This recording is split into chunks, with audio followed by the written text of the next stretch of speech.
ભરૂચ જિલ્લા આરોગ્ય વિભાગ દ્વારા નારી વંદન ઉત્સવના સમાપન પ્રસંગે જનજાગૃતિ રેલીનું આયોજન કરવામાં આવ્યું, જેમાં મોટી સંખ્યામાં વિદ્યાર્થીઓ જોડાયા હતા।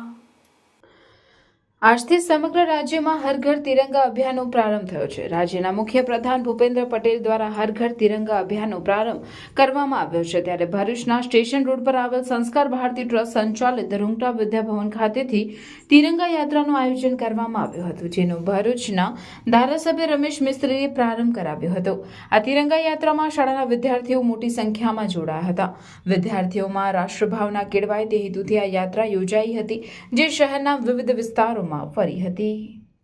આઝાદીના અમૃત મહોત્સવ અંતર્ગત આજરોજ અત્રેની સંસ્કાર ભારતી ટ્રસ્ટને આધીન રૂંગટા વિદ્યાભવન અને રૂકમણી દેવી રૂંગટા વિદ્યાલય શાળા ખાતે બાળકો દ્વારા હર ઘર તિરંગા અંતર્ગત તિરંગા યાત્રાનું આયોજન કરવામાં આવે, જેનો ઉદ્દેશ બાળકોમાં એક નવા સમાજના ઘડતર પ્રત્યે અને આઝાદીમાં યોગદાન આપનાર આપણા મહાનુભાવોના જીવન ચરિત્ર વિશે જાણ થાય અને સાથે સાથે રાષ્ટ્ર પ્રત્યેનો પ્રેમ સમાજમાં અને વિદ્યાર્થીઓમાં ઇન્ડિવિડ્યુઅલ કેળવાય એ હેતુથી આજરોજ શાળા ખાતેથી રેલીનું પ્રસ્થાન માનનીય ધારાસભ્ય શ્રી રમેશભાઈ મિસ્ત્રીના વરદ હસ્તે કરવામાં આવે।